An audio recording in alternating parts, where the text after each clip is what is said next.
Salam dostlar, hər vaxtınız xeyirli olsun.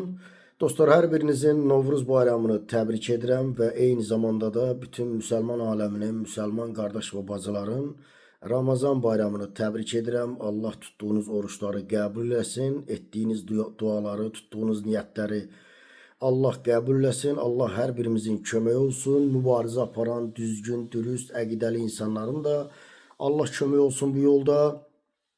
Və dostlar, keçirəm, qısa bir fikrimi paylaşacağım sizlərlə. Deməli, bilirsiniz ki, dünənlərim bir neçə ölkələr birləşib İranı qınayırlar. Bu ölkələrin içərisində Türkiyənin özü də var. Çox maraqlıdır. Bu İranda baş verənləri bu adamlar görmürlərmi? İranda insanlar bombalanır, adamlar öz torpaqlarında bombalanırlar. Siz yığışmışsınız Qətərdə, nədir, bir neçə ölkələr yığışmışsınız Qətərdə bir yerdə İranı qınayırsınız. Hakan Fidan Türkiyə. Bax, güya bu Türk oğlu Türkdür. Türkü orada qırırlar. Onun adını çəkmir, onu müdafiə eləmir. Demir ki, bizim orada Türk qardaşlarımızı qırırsınız, siz bombalayırsınız, siz qətl edirsiniz. Demir onu Hakan Fidan, fikir verirsiniz. Gedir Qətərdə toplaşırlar. Deyir, biz deyir, Qətər vətəndaşlarına saldırıları qınayırıq deyir. Demir ki, ya qardaş, bu saldırı niyə var? Bu niyə bombalanır ki Qətər? Nə baş verir ki? Burada nə var ki? İran bu Qətəri niyə vurur ki? Yəni bilmirsiniz, siz başa düşmürsünüz, qanmırsınız siz. Bunu yaxşı bilirsiniz əslində, amma siz birbaşa ABŞ-ın köpəyisiniz. Onların tolalarısınız, tasmalı köpəklərisiniz. Ona görə də siz bu günlərim hamınız birləşib Trump'ın Netanyahunun sözünü deyirsiniz. Çünki Trump Netanyahu pis vəziyyətdədir. İran onları qısnayıb divara. Pis vəziyyətdədir. Bəli, İran Qətəri vurur, İsraili vurur, digər ölkələri vurur. Amma vurma səbəbi var axı. Orada Amerikanın bazaları var, İsrailin bazaları var. O bazadan raket çıxır, gedir İranı bombalayır, cəmaatı, milləti, vətəndaşları qətl eləyir.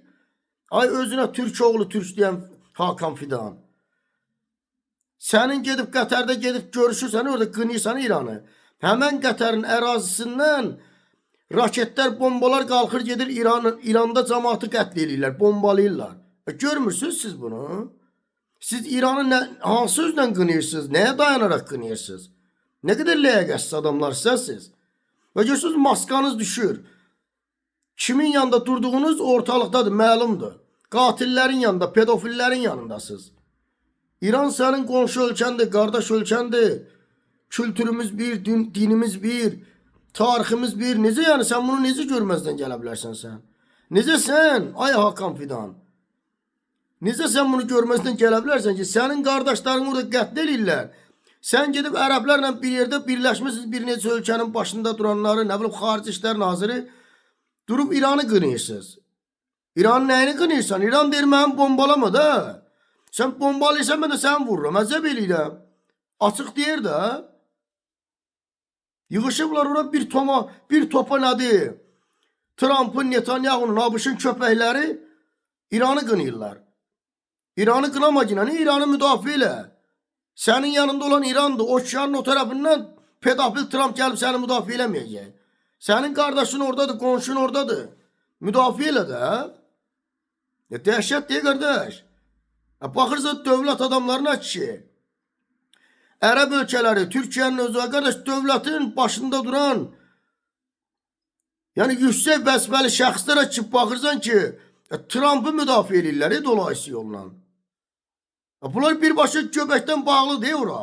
Siyonistlərə, Massadlara, nə bilim, bu abışa hamısına, hərəsi bir yerə xidmət eləyir. Yəni Türk xalqı da bunu görür. İnsanlar da bunu görür ki, qardaş, bu İranı hədəliyirlər, bu İranı təkləyirlər, İranı bombalayırlar, İran özünü müdafiə eləməsin bəs. Hə? Türkiyəyə hansı ölkənin ərazisindən bomba atılsa, Türkiyə özünü müdafiə eləməyəcək. Bu nə tər şeydir, bu nə tər dövlət adamlardır, bunlar nə tər siyasətçidir bunlar. Xəstədirlər, bunların baş çatmır, Allah hamd olsun. Məndən bu qədər dostlar, Allah amanda qalın. Sağ olun, bir daha hər kəsin Novruz bayramını və müsəlman qardaş və bacılarımızın, müsəlman aləminin Ramazan bayramını təbrik edirəm. Allah amanda qalın, sağ olun.